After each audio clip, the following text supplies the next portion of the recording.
말씀드렸듯이 우리 아브라함에 대해서 보고 있습니다. 그죠? 우리 아브라함에 대해서 너무나 잘 알지만 아브라함의 믿음과 신앙에 대해서 그것이 그 개인의 강한 믿음이나 그걸 위대한 위인이 아니라 하나님의 열심히 하나님께서 그를 차근차근 만들어 가신다라는 것에 대해서 우리가 지난 시간에 보았습니다. 잠깐 보면요, 이 하나님의 열심, 박영선 목사님의 책에서 저희가 지금 공부하고 있는 것이고, 그 지도를 한번 보십시오. 다시 지난 시간에 본 대로 우르에서 메소포타미아 지역에서 아브라함이 출발하였습니다. 그런데 하나님을 음성을 듣고 우르에서 출발할 때 어떤 상황이었다고요? 이방 신을 믿고 있던 상황이었어요. 그래서 우리 모두 다 하나님을 믿기 전에 하나님이 아닌 사람을 믿고 있었어요. 그런데 우리 부모님을 통해서나 어떤 우리 친구들을 통해서나 우리가 교회에 나온 것은 우연히 나온 것이 아니라 하나님이 아브라함을 우르에서 불러주셨듯이 우리를 불러주셔서 그렇다라는 것을 우리가 얘기했습니다. 그리고 하나님이 아브라함을 부르셨는데 가나안 땅으로 부르셨어요. 근데 우리가 지난 시간에 보았죠. 가나안 땅에 못 가고 하란에 멈췄습니다. 그게 그 당시에 아브라함의 믿음의 분량이었어요. 가나안까지 갈 믿음은 못 되었습니다. 우리의 믿음도 그런 적이 많이 있습니다. 교회까지는 오고 어떻게 신앙생활을 시작하였지만 전심으로 하나님을 섬기고 하나님을 주님으로 모시고 또 믿음이 자라는 것에 대해서 많이 우리가 성장이 멈춰 있을 때가 있어요. 그게 바로 우리의 성장이 멈춘 곳, 똑같이 반복되게 20년, 30년 교회 생활하고 있는 것이 하란이라고 하였습니다. 근데 어떻게 됐다고요? 하란에서 결국 가나안으로 들어갔습니다. 왜 들어갔습니까? 아브라함이 생각하고 깨닫고 그래서 들어간 것이 아니라 하나님이 다시 나타나 주셨다는 거예요. 하란에서 다시 나타나 주셔서 우르에서 나타나신 하나님이 하란에서도 나타나셔서 아브라함을 결국 가나안으로 들으셨습니다. 우리의 삶에서도 하나님이 다시 나타나실 줄 믿습니다. 우리를 교회로 이끌어 오신 그 분께서 이제 교회에서 신앙생활한 우리가 더 믿음이 자라기까지 그 일도 우리 하나님이 하여 주실 것입니다. 그 믿음이 우리가 있었으면 참 좋겠어요. 그래서 가나안으로 우리가 들어갔습니다. 거기까지 봤죠. 근데 여러분, 가나안으로 간 게 여행의 끝이 아닙니다. 이 다음에 어떻게 됐어요? 가나안으로 갔다가 애굽으로 다시 내려갑니다. 그게 이제 오늘 성경 구절이에요. 오늘 성경 구절 우리가 시작할 때 보니까 12장 10절에 가나안까지 잘 갔어요. 거기가 하나님이 약속하시고 명령하신 땅입니다. 그런데 12장 10절에 아브라함 이야기 계속되는데 이렇게 말씀하십니다. 그 땅에 기근이 들었으므로 아브라함이 애굽에 거류하려고 그리로 내려갔으니 이는 그 땅에 기근이 심하였기 때문이다. 자, 이런 내용이 있어요.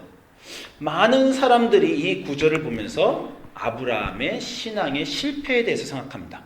하나님이 명령하신 곳까지는 잘 갔다는 거예요. 근데 거기서 견디지 못했다는 겁니다. 왜 갔어요? 애굽으로는? 기근 때문에 갔다는 거예요. 인생의 어떤 어려운 일이, 기근은 인생의 어려운 일을 얘기하는 거죠. 인생의 어떤 어려운 일이 일어났을 때 하나님을 계속해서 의지 못하고 아브라함이 기근 때문에 애굽으로 내려갔다. 그래서 아브라함의 믿음이 실패하였다. 이렇게 많이들 해석하고, 그래서 어떻게 됐습니까? 애굽에 내려가서 애굽 왕 바로가 자기를 죽일까봐 자기 아내를 자기 동생이라고, 여동생이라고 그렇게 거짓말했죠. 그래서 믿음을 지키지 못하고 어려운 일이 일어났을 때 믿음을 피한 자들이 수치를 겪는다. 이것이 이제 많은 사람들이 아브라함의 이 이집트 여행을 보면서 해석하는 바입니다. 그런데 성경을 읽으실 때 늘 하나님이 무엇이라고 말씀하시는가, 성경은 이 일에 대해서 무엇이라고 말하는가를 집중해서 봐야 됩니다. 우리는 우리가 읽고 싶은 대로 늘 이 assumption, 그러니까 우리가 그냥 추측해서 읽는 것이 있어요. 그러지 않고 하나님은 아브라함이 이집트로 내려갔을 때 뭐라고 하셨습니까? 너 잘 내려갔다. 너 잘못 내려갔다. 그냥 말씀하셨어요? 하나님은 아무 말도 안 하셨습니다.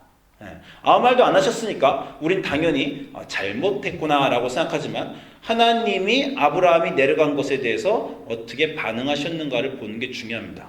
왜냐하면요, 다윗이 잘못하면 하나님이 나타나십니다. 너 잘못했다. 하나님이 사랑하시는 자들이 잘못하면 하나님이 꾸중을 하십니다. 나중에 아마 다음 주쯤 보겠지만 다음 주 보면 아브라함을 꾸중하시는 장면도 있어요. 그런데 이집트로 내려간 문제를 가지고 아브라함을 꾸중을 안 하십니다. 대신 어떻게 하세요? 아브라함을 보호하십니다. 아브라함을 지켜주세요. 거기서 이집트에 내려간 아브라함이 바로한테 사라를 뺏기려 하자 바로의 꿈에도 나타나시죠. 그렇죠? 그리고 그 땅에서 나올 때 어떻게 되었습니까? 거부가 되어서 나왔다는 거예요. 그리고 만약에 이 아브라함의 이집트 여행이 믿음의 실패라면 사실 중요한 것이 성경에 빠져 있죠. 회개가 없어요. 만약 이것이 잘못해서 믿음을 잃고 아브라함이 이집트에 간 거라면 아브라함이 이집트에서 공경을 당하며 여호와를 생각하고 그 마음에 회개하여 하나님께 돌아가기로 하였다. 이런 구절들이 나왔어야 됩니다. 그런데 아브라함의 회개도 없고 하나님의 꾸중도 없고 그냥 기근 때문에 내려갔습니다. 여러분 인생의 기근, 가뭄을 만나보신 적 있어요? 요즘 내 인생은 왜 이럴까? 너무 힘들다. 가뭄입니다. 그죠? 그럴 때 얼마나 견디실 수 있어요? 그리고 그럴 때 하나님의 음성이 무엇인지 얼마나 알 수 있습니까? 인생의 가뭄과 기근이라는 건요. 또 하나님의 음성이 안 들릴 때를 얘기해요. 하나님이 참 이상하십니다. 아브라함한테 나타나셨어요. 우르에서 나타나셔서 가라 그러셨습니다. 하란까지 갔어요. 거기도 나타나셨어요. 가라 그러셨어요. 그래서 가나안 땅으로 왔습니다. 그럼 가나안에 기근이 왔어요. 그러면 대답을 하셔야죠. 너 기근이 왔지만 내가 너를 먹이겠다. 걱정 마라. 까마귀가 음식을 물고 올 것이다. 뭐 이렇게 해주시든가 기송강가에 가면 물을 먹을 것이다. 이렇게 해주시든가 아니면 이집트로 내려가라. 이렇게 해주실 것인가 하는데 그때 응답이 없었다는 겁니다. 이게 우리 신앙생활의 문제예요. 어떤 때는 하나님이 인도를 하셨는데 어떤 때는 침묵하고 계신 겁니다. 제가 한국에서 미국으로 오지 않았습니까? 저는 하나님의 응답이 있었다고 생각해서 인도하심이 있었다고 해서 미국에서 왔어요. 그래서 미국에서도 아틀란타에서 벌클리로, 벌클리에서 저기 산에 있는 다우니빌로, 다우니빌에서 산호세로 다 인생의 중요한 그 움직임의 그 전환의 순간에 하나님이 있었다고 생각합니다. 여러분 어떠세요? 다들 큰 트랜지션을 다 겪으신 분 아닙니까? 많이들 한국에서 일로 오신 분들이고 미국에서도 이사도 하시고 뭐 집을 사든지 큰 일들이 있었죠. 그때마다 하나님의 인도하심이 있었습니까? 아니면 어느 순간에 정말 인도하심을 구했는데 응답을 안 하셨습니까? 그런 순간이 있어요. 제가 제 아들하고 엊그저께 축구화를 사러 갔습니다. 축구화를 사러 갔는데 애가 축구화 사커 클래스를 고르는 거예요. 그러더니 지가 신발 사이즈를 모릅니다. 그래서 제가 이리 와라. 거기 신발가게 가면 발 재는 거 있죠. 발 재보고 4 half는 too small 그리고 5 half 그리고 막 재주고 6는 too big. 그래서 제가 애들한테 재줬어요. 너는 5 half가 이거 사이즈다. 그거는 애가 알 수가 없습니다. 그리고 나서 신발의 색깔은 주함이 보고 고르라고 했어요. 하얀색과 까만색이 있는데 그건 네가 골라라. 그때 막 고민하는 거예요. 뭐 아디다스가 좋다느니 하얀 게 좋다느니 하얀 게 좋으면 제가 한마디 해줍니다. 그 하얀 건 때가 잘 탈 텐데 그래도 네가 각오하고 알아서 해라. 지가 고르게 냅두는 순간이 있습니다. 제가 간섭하는 것이 있고 그리고 지가 고르게 냅두는 게 있어요. 다 다릅니다. 어떤 것에는 하나님의 인도하심이 필요한데 어떤 것은 물어봅니다. 제가 물어보면 아들이 어쩔 줄을 몰라요. 하얀 거, 까만 거, 노란 거, 빨간 거 너무 많잖아요. 그죠? 자기가 막 당황스러워합니다. 자기가 골라봐야 돼요. 마음에 안 드는 걸 골라온다 하더라도 실패하고 다음에 더 나은 걸 골라야 되죠. 제 딸들쯤 되면 제가 아무 상관 안 합니다. 너희가 사이즈도 고르고 너희가 컬러도 고르고 너희가 브랜드도 고르고 다 골라라. 거기까지 애들이 잘한 거죠. 우리 부모도 아이들을 교육할 때 이렇게 다르게 교육합니다. 하나님도 우리를 다르게 교육하세요. 제가 설교를 준비하면서 기도를 합니다. 하나님, 어떻게 오늘 설교는 이거를 얘기하려고 하지만 이 기승전결, 서두와 결론과 중간을 좀 딱딱 좀 맞춰주세요. 제가 이렇게 설교를 합니다. 재밌는 예화 좀 없습니까? 막 넣어주세요. 그럼 하나님이 그 얘기는 초반에 하고 그 얘기는 중간에 하고 걔는 후반에 결론으로 딱 맞을게 뭐죠? 이렇게 해주십니까?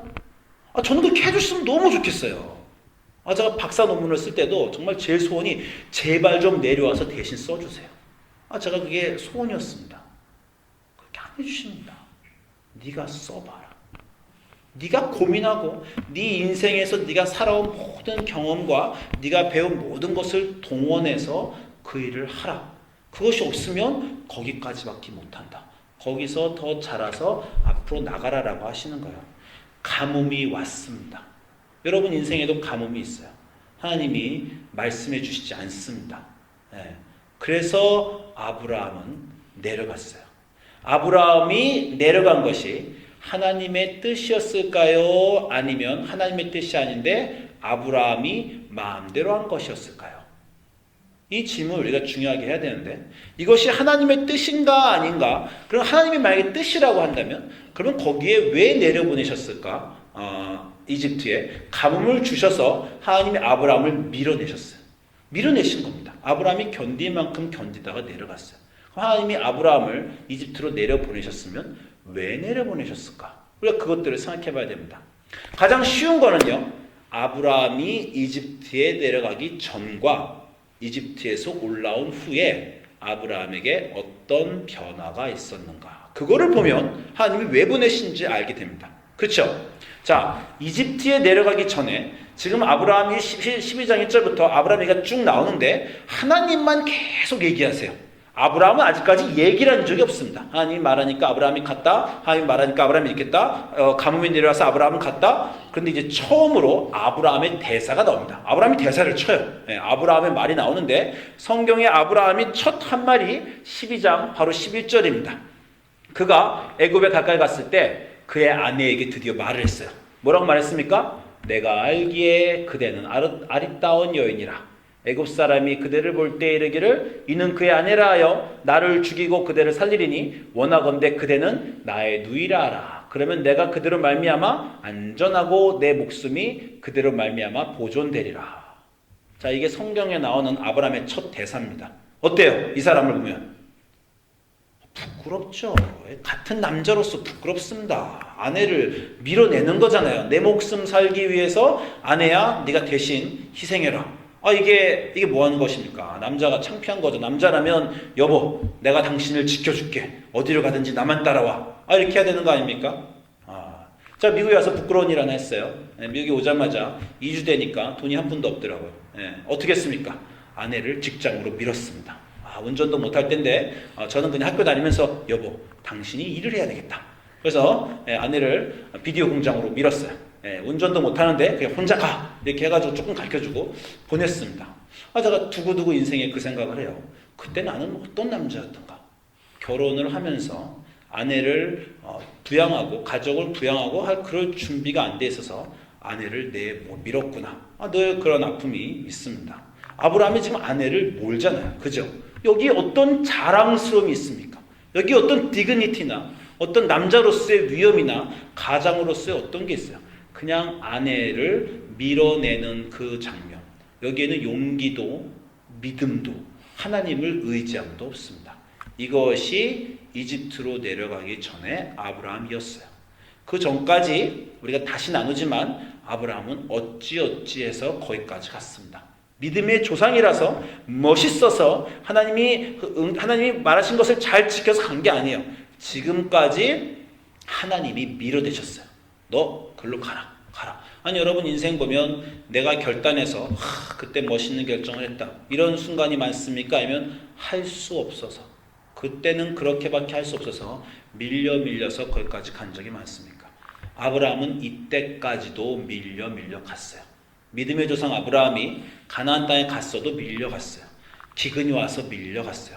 밀려가면서 두렵고 떨려서 아내를 팔았습니다. 아내를 자기 방패막이로 삼았어요. 그것이 아브라함의 행동이고 아브라함의 말이었습니다. 자, 그래서 애굽에 내려갔어요. 애굽에 내려가서 어떤 일이 있었는가 잠깐 멈추고 그리고 애굽에서 올라왔습니다. 애굽에서 올라오자마자 두 가지 사건이 이루어져요. 어떤 사건이 이루어지냐면 자기의 조카 롯과 헤어지는 사건이 13장에 나오고 그리고 롯이 잡혀갔을 때 롯을 구해주는 사건이 나옵니다. 자, 아브라함의 두 번째 말이에요. 이게 첫 번째 말이고 첫 번째 말은 애굽 내려가기 전의 말이고 애굽에서 돌아와서 가나안 땅 돌아와서 조카 롯에게 아브라함의 두 번째 성경에 나온 대사입니다. 18장 8절에 아브라함이 롯에게 이르되 우리는 한 친족이라 나나 너나 내 목자나 네 목자나 서로 다투게 하지 말자. 자, 무슨 말이냐면 아브라함도 부자가 됐고 롯도 부자가 돼서 같은 땅에 서로 너무 물건이 많으니까 아브라함 하인들하고 롯 하인들하고 같이 싸웠어요. 양을 치다가 서로 경쟁 관계가 되니까. 그러니까 그 관계를 보고 아브라함이 가서 롯한테 말하는 겁니다. 야, 우리 싸우지 말자. 너도 내 족하고 친족인데 왜 싸우냐. 자, 13장 9절 보세요. 네 앞에 온 땅이 있지 아니하냐. 나를 떠나가라. 네가 좌하면 나는 우하고 네가 우하면 나는 좌하리라. 요 말 후에 롯은 어떻게 했습니까? 롯이 둘러보니까 소돔과 고모라 지역이 비옥한 땅이었어요. 그래서 롯이 비옥한 땅으로 갑니다. 자, 아브라함이 뭘 하고 있는 거예요? 너와 내가 싸우지 말고 서로 나누자. 선택권을 누구 줍니까? 너 마음대로 해라. 네가 좋은 곳으로 좋은 땅으로 가라. 네가 오른쪽 가면 나 왼쪽, 나 왼쪽 가면 오른쪽. 무슨 말입니까? 나는 불이익을 당해도 괜찮다. 나는 네가 좋은 땅 가지고 나는 나쁜 땅 가져도 괜찮다. 자, 사막에서 내려와서 기근 때문에 도망간 아브라함이었어요. 이제 기근도 나쁜 땅도 무서워하지 않습니다. 너 마음대로 좋은 땅을 차지해라. 나는 괜찮다. 왜? 난 하나님이 계시니까. 난 하나님이 나를 보여주시기 것이기 때문이고 하나님이 나를 인도해 주실 것이기 때문에 너는 좋은 땅 가서 좋은 땅 다 갖고 설마 나는 물이 없는 그냥 사막 같은 땅 가도 나는 괜찮아. 나는 이제 알았어. 인생에 중요한 것은 좋은 땅이 아니야. 좋은 기회가 아니야. 좋은 방이나 좋은 지방이나 좋은 직장이 아니야. 중요한 것은 하나님이더라. 너희들이 좋은 것 다 갖고 난 나쁜 것 가져도 아무 상관없다. 이런 굉장히 대범하고 넉넉하고 자기의 믿음과 의지가 확고한 아브라함이 되었어요. 그죠? 도대체 이 사이에서 무슨 일이 있었습니까? 아까는 무서워서 아내를 밀었어요. 이제는 아무 두려움도 없이 나는 불이익을 당해도 괜찮다 라는 사람으로 바뀌었습니다. 한 가지가 더 있는데요. 이 창세기 14장을 우리가 봐야 됩니다. 창세기 14장 보셨어요? 너무 재밌는 장이에요. 우리가 창세기 14장을 볼 때마다 모든 사람들이 이거 뭐야? 그런 장인데 무슨 일이 있냐면 제1차 고대 세계대전이 일어납니다. 9개의 나라의 이 성경에 이런 구절이 없어요. 전쟁이 일어나는데 창세기 14장에 전쟁이 일어나는데 소돔 왕과 고모라 왕과 아드마 왕과 스보임 왕과 소알 왕 5명의 왕이 시딤 골짜기에서 전쟁을 하기 위해 엘람 왕, 그돌람의 고임 왕, 그리고 다달과 시날 왕, 그리고 아브리와 엘라살 왕, 아리옥 네 왕과 5 왕이 싸웁니다. 성경에 이 정도의 대전쟁은 없었어요.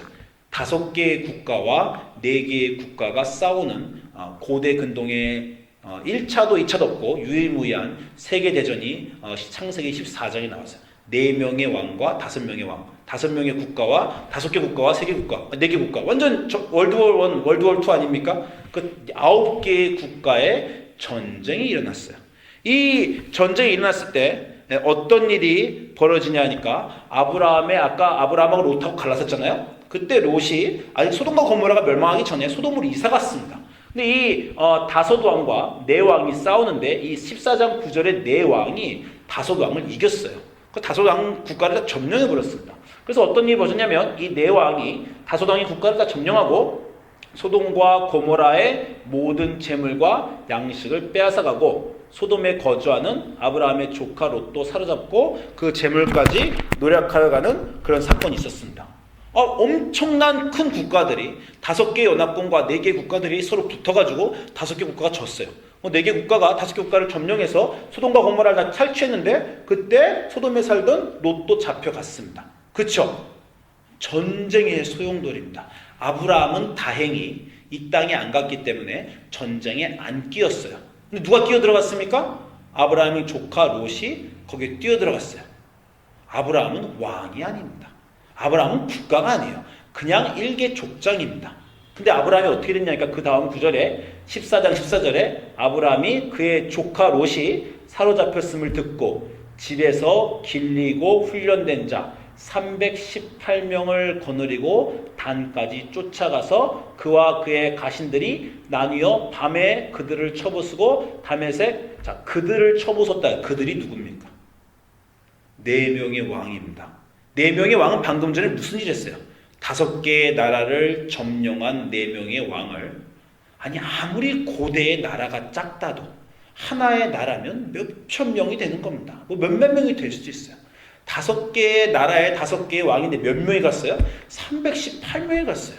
아직 참 신기한 건데 성경에서 기드온과 300용사, 우리가 그런 얘기는 참 많이 합니다. 기드온이 300명을 데려가서 그 미디안 사람들을 쳐부쉈다. 기드온과 300용사는 그렇게 유명한데 왜 아브라함과 318명의 용사, 이 얘기는 없는지 모르겠어요.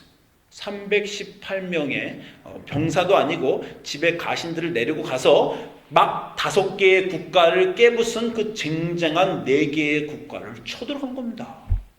뭐 밤에 기습을 했는지 어떻게 됐는지 모르지만, 아니 318명 갖고 4명의 연합군을 4개의 국가를 쳐들어간 거예요. 이건 말이 안 되는 건데 왜 사람들이 이거에 대해서 아무 생각이 없는지 모르겠어요.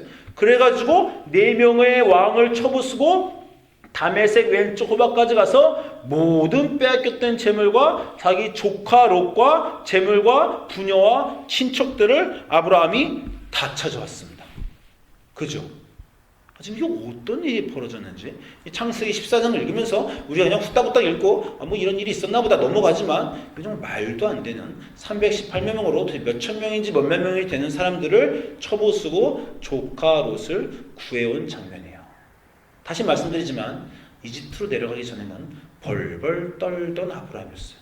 자기 목숨과 그 사람은 총부였어요. 그냥 우르 땅에 있었던 그냥 보통 여러분 같은 사람이 하나님이 밀어내시니까 그냥 제가 한국에 있다가 그냥 아주 평범한 사람이었는데 그냥 꿈에서 뭐 친구가 말해서 그냥 미국에 오게 됐어요.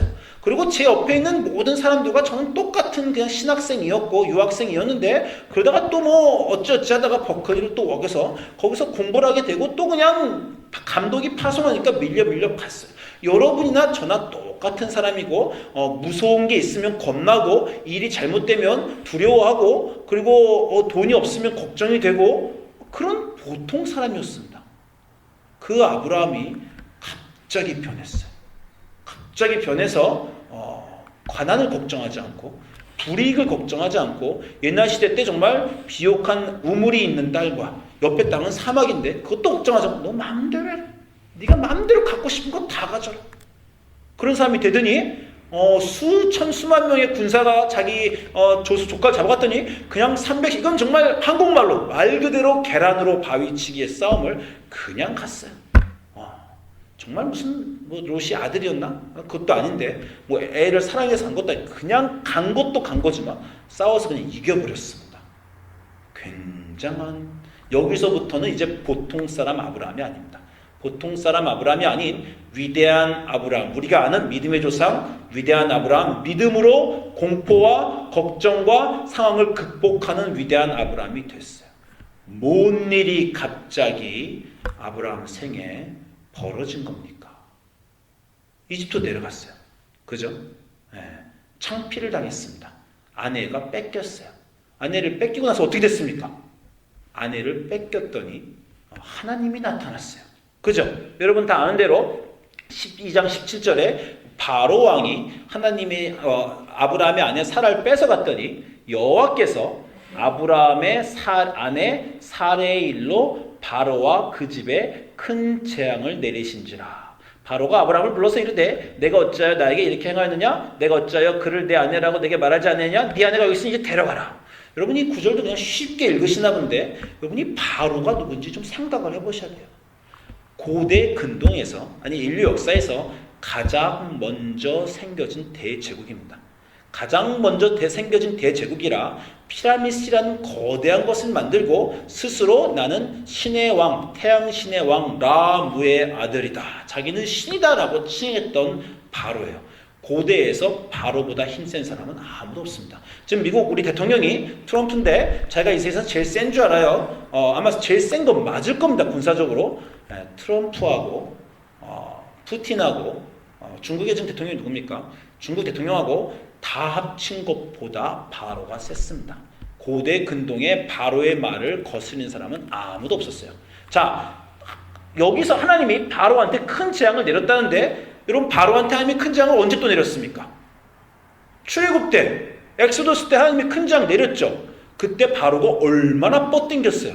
그죠? 10개의 재앙이 막 메뚜기하고 막 그냥 가뭄하고 어둠하고 피하고 다 쏟아졌는데 그때도 하나님한테 안 지겠다고 마지막 장자가 죽을 때까지 버티던 그 정도의 바로였어요.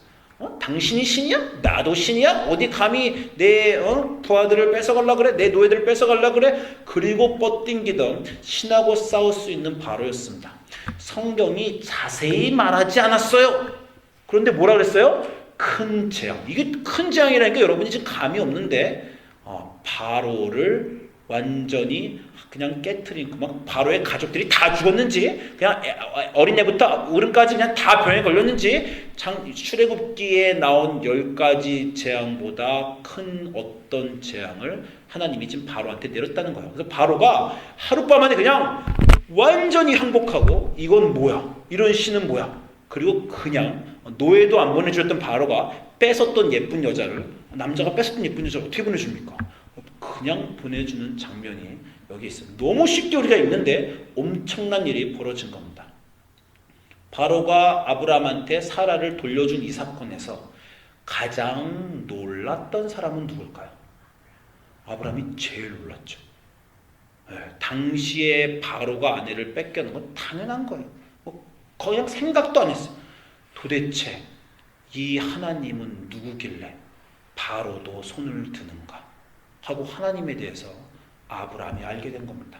그 전에는 신이 나타났어요. 꿈에 나타나고 환상 중에 나타나서 가라 그랬어요. 약속을 주셨어요. 그냥 신이 나타났나 보다 긴가민가 보다 하고 인생이 그냥 신이 느껴지니까 갔어요. 여러분도 교회에 그런 거 그래서 나온 거 아닙니까? 하나님이 있는 것 같아요. 예배를 안 나오긴 찜찜해요. 이 하나님을 예배 안 하면 꼭 지옥 갈 것 같긴 해요. 하나님을 예배를 할 것 같고 하나님이 느껴지니까 하나님이 있는 것 같으니까 교회는 나왔어요. 그런데 언제 하나님의 권능을 여러분은 처음 느꼈습니까? 이 하나님 진짜 무섭구나. 이 하나님 진짜 대단하구나. 이 하나님은 하신다면 다 하는구나. 내가 감히 뻗땡길 수가 없구나. 나뿐만 아니라 전 세계가 그냥 끝장이구나. 제가 몇 주 전에 얘기 드렸지만 제가 힐링 컨퍼런스 갔다고 얘기 드렸잖아요. 그때 힐링 컨퍼런스 기도했다고 얘기했는데 그때 여러 가지를 제가 배웠습니다. 여러 가지 배웠는데 그 중에 한 가지를 그 힐링 컨퍼런스 그냥 기도에 대한 컨퍼런스예요. 기도를 어떻게 하면 좋은가, 기도할 때 마음가짐은 어떻게 하면 좋은가 여러 가지를 말해줬는데 그 중에 말한 게 하나가 뭐냐면 우리는 예를 들어서 누가 감기 걸리면 감기 나라고 기도하잖아요. 그죠? 근데 누가 암에 걸리면 또 암에 나라고 기도합니다. 근데 의사가 암 말기입니다. 사기입니다. 이제 희망이 없어요. 배에 복수가 찼습니다. 이분은 뇌종양으로 다 퍼주셨어요. 이제 끝났습니다. 그러면 사람들 마음에 그냥 희망이 사라진다는 거예요. 근데 그 힐링 컨퍼런스에 가서 가르친 분이 하는 말이 너는 왜 하나님을 생각하지 않냐? 감기건 암이건 뇌종양이건 백혈병이건 천지를 만드신 하나님 앞에서 그 병은 얼마나 작냐? 그거를 왜 알지를 못하냐 기도할 때. 이런 얘기를 그 강사 목사님이 하셨어요.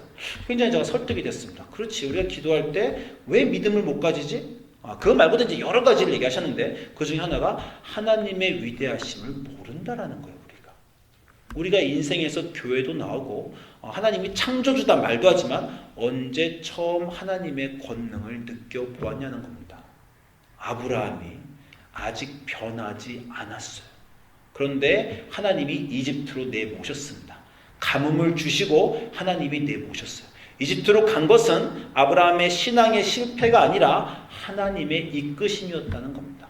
그리고 거기서 왜 하나님이 글로 이끄셨냐? 너 나를 한번 경험해봐라. 넌 지금 내가 너에게 말을 하는데 너 지금 내가 누군지 모르는 것 같아. 하나님 믿습니다. 하나님 알아요. 아무리 봐도 넌 모르는 것 같아. 난 보여줄게 내가 누군지. 그래서 바로를 한 방에 날리셨어요. 그걸 보고 아브라함은 기절한 겁니다.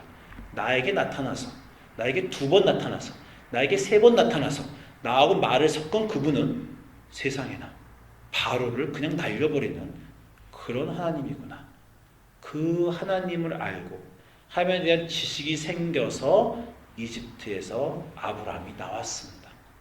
그러자 롯이 땅을 갈릅시다 할 때 너 좋은 거 다 가져라. 나 아무 상관없다. 그 하나님 땅 문제가 아니더라.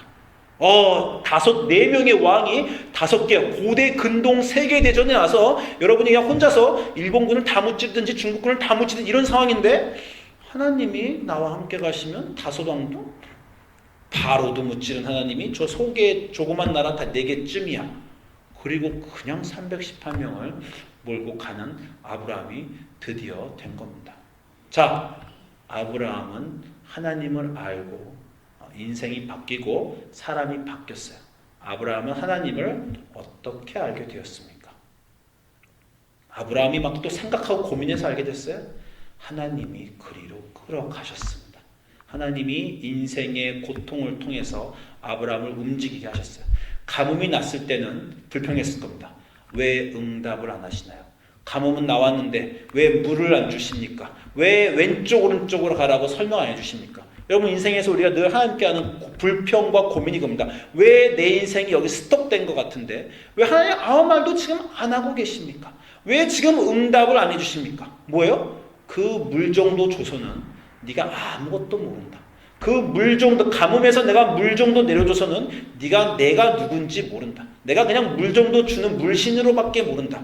나는 더 위대하고 더 굉장한데 아직 네가 그것을 알 수 있는 그러한 시기가 아니기 때문에 너 좀 더 가봐라. 너 끝까지 한번 몰려가봐라. 인생 끝까지 몰려가서 가뭄 끝까지 몰려가서 아내들 내주고 완전히 바로 앞에서 정말 인생 끝장난다고 가지 몰려봐라. 거기서 내가 누군지 너에게 나타나겠다라는 그런 하나님입니다. 우리 인생의 여러 가지 어려운 오랜 고난과 어려움의 시간에 우리는 불평밖에 할 줄은 몰라요. 우리는 불평밖에 할 줄 없습니다. 우리는 견딜 수가 없잖아요. 고통은 현실이고 힘이 듭니다. 그때가 우리 하나님의 손 안에 있다라는 것을 성경은 계속해서 여러분에게 얘기해주고 있는 거예요. 힘들어? 하나님이 없는 거 아니다. 망하는 것 같아? 하나님이 없는 거 아니다. 네 인생 후회돼? 하나님이 없는 거 아니다. 하나님이 안 보이고 하나님이 뭐 하시고 나를 신경 안 쓰시는 것 같고 그 모든 후의 날들에 나는 망했네? 내가 왜 그때 그런 결정을 했나? 남들은 잘 풀렸는데 내 인생 왜 꼬였나? 라는 그 모든 시간에 하나님 안 계신 것 아니다. 라는 것이 성경이 말하고 싶은 것입니다. 그리고 그 모든 우리가 망했다고 생각하는 그 순간에 하나님은 언제든지 바꾸실 수 있는 하나님이고 그리고 바꾸시는데 그 최고의 순간에서 너를 지금 글로 같이 너와 이집트로 내려가시는 그 하나님이다. 너를 처음 교회로 부른 그분이 너가 믿음이 없을 때 믿음도 너에게 주실 것이고 네가 하나님을 버렸을 때 너를 돌아오게 하실 것이며 네가 인생에서 고난에 차서 고통을 지르고 비명을 지를 때 그 고통과 비명을 모두 다 합쳐서 너에게 인생의 의미와 하나님의 누구신지 알려줄 그래서 결국 너를 하나님의 사람으로 만드실 그 분이 하나님이다. 너의 인생의 중심에 너의 결정이 너의 후회와 잘못이 망친 것이 아니라 하나님이 계시다. 그것이 성경 전체가 하고 싶은 말이에요. 하나님이 계시다. 하나님이 계시다. 하나님이 일하고 계신다. 지금 너가 보는 모든 상황, 망친 것 같은 모든 상황, 그때 그러지 말걸. 그때 그 결정 안 했어야 되는데, 그때 내가 조금 똑똑해서 그때 그때 좀 잘했으면 지금 이렇지 않을 텐데라는 그 모든 순간에 하나님이 계시며 하나님은 회복시키실 수 있다. 그분이 네 삶의 주인이시다라는 것이 성경 전체가 성경에 나오는 모든 인물들이 다 우리에게 하고 있는 것입니다. 그 믿음이 아브라함의 믿음이고 그 믿음이 우리가 지금 갖기를 하나님이 원하시는 믿음입니다. 제가 인간이기 때문에 압니다. 쉽지 않죠. 다 여기로 알아도 일로 안 됩니다. 고통 속에서는 비명을 지를 수밖에 없어요. 그게 욥이에요. 그냥 비명을 지르고 왜 나한테 이러십니까? 좀 냅두세요. 해결을 언제 주실 거예요? 내가 그렇게 많이 기도했는데 그렇게 많이 애썼는데 이 정도면 좀 해결을 해 주셔야지. 나한테 이러실 수 있습니까? 우리는 그럴 수밖에 없습니다.